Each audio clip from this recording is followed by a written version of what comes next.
Hey everyone, and welcome to the Learning English podcast. I'm your host, David. This week, I'm here to help you do something incredible. Yes, you. We're going to finally get you thinking in English. You heard that right. We're going to move past translating in your mind and start thinking and speaking in English with real confidence. Are you ready? Then let's jump right in. Tip number one. Tip number one is to create an English bubble. Let me break this down. In other words, you need to wrap your daily life in English as much as you possibly can. This means changing the language on your phone, listening to English radio or podcasts like this one on your commute, and following social media accounts that post in English.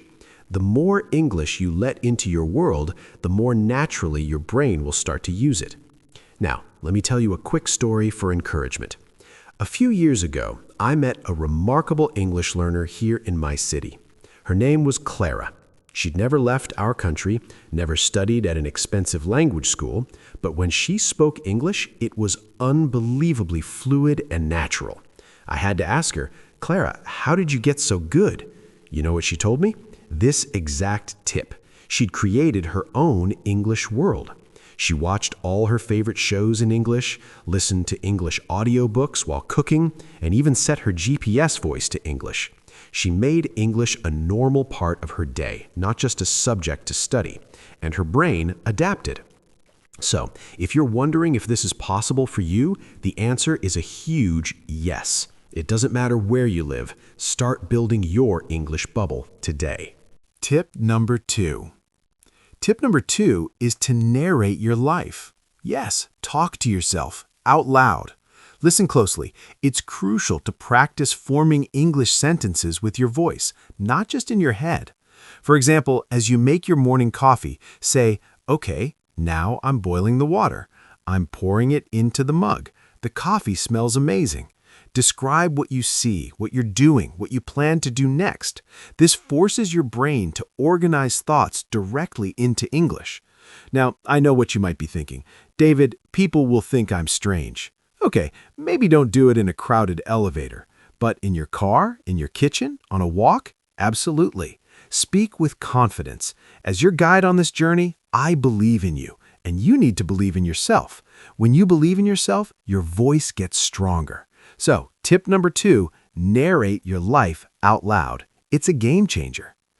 Before we move to tip three, a quick reminder. Every week on the Learning English podcast, I share lessons and tips to help you master the language.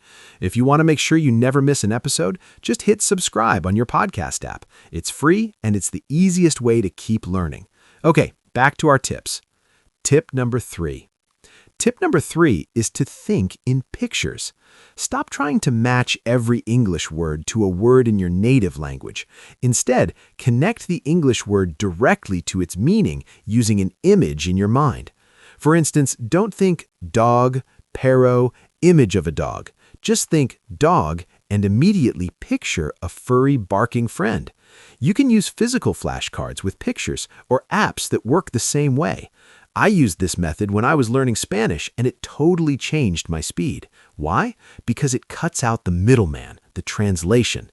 You're teaching your brain to link the English concept straight to the idea. It makes thinking in English faster and more automatic. Makes sense, right? Tip number four. Tip number four is use your downtime. You see, we all have little pockets of quiet time during the day, waiting for a bus, standing in line, or right before bed. Use these moments to think in English. Mentally describe the room you're in. Plan your tomorrow in English. Think about what you'd tell a friend about your day. By practicing in these calm, low-pressure moments, you're training your brain without any stress. This way, when you are in a real conversation, thinking in English will feel more familiar, not frightening. You're attaching English to a feeling of calm, not panic. Tip number five. Tip number five is embrace simple sentences. Don't pressure yourself to think in complex, perfect paragraphs right away. Start basic. Instead of a complicated thought like, "I'm somewhat apprehensive about the impending meeting," just think, The meeting is soon. I feel nervous. That's perfect. The goal is to form the thought in English. You can polish the grammar later. Give yourself permission to think in simple, clear English sentences. This builds the foundation. You have to walk before you can run. Tip number 6. Tip number 6, limit the translation crutch. Now, I didn't say never use a translator. They can be helpful tools, but relying on them for every single word is like using training wheels forever. It actually prevents you from learning to balance on your own. Instead, challenge yourself. See an unknown word in a book? Before you translate it, read the whole sentence. Look at the words around it. What's the topic? Guess the meaning from the context. This active struggle is where real learning happens. It forces you to think in the language to solve a problem. Your brain gets stronger every time you do this. Tip number 7. Tip number 7 is keep a mind dump journal. This is one of my favorite tools. Get a notebook or use a notes app on your phone and just dump your thoughts in English. It doesn't have to be pretty or correct. Today was long. Boss was busy. I ate soup for lunch. It was good. I want to watch a movie Friday. This is gold. Why? Because you are practicing turning your inner world, your feelings, experiences, and ideas directly into English words. You're building the mental pathway. Over time, this mind dump becomes your natural way of processing your day. Tip number 8.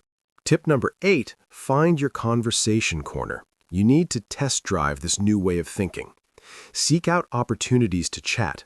This could be with a language exchange partner online, in a friendly English learning group, or even by leaving comments in English on videos or articles you like.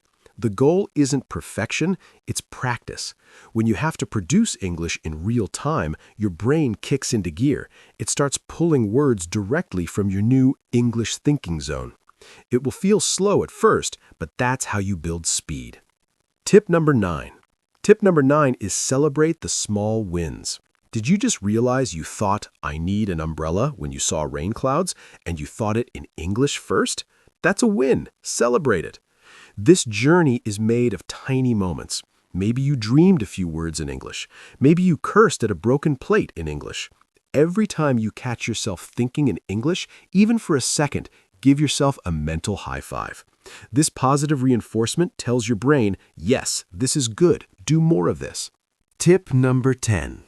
And finally, tip number 10, be your own best friend. This skill takes time. Some days your mind will feel clear and quick. Other days it will feel like fog. That is completely normal. Please be patient and persistent with yourself. You are literally rewiring your brain. It's an amazing thing you're doing. Trust the process. Use these tips. Surround yourself with English, talk to yourself, think in pictures, and be kind to yourself. You can do this. I believe in you. I hope this lesson empowered you. Remember, the goal is progress, not perfection. Keep thinking, keep practicing, and I'll be here with you next time on the Learning English podcast. You know what? You're still listening, and that means it's story time. All right, I want to tell you a story that's also, in a way, about thinking. It's about a small moment that taught me a big lesson in connection. A while back, I was volunteering at a community center, helping a small group of adults practice conversational English. We had people from all over the world. One evening, we were playing a simple board game. There was a man named Mr. Hassan, who was usually very quiet, and a younger woman named Lynn, who was always energetic. On his turn, Mr. Hassan rolled the dice, moved his piece, and landed on a specific square. The instruction read, "Tell the group about a tradition from your childhood."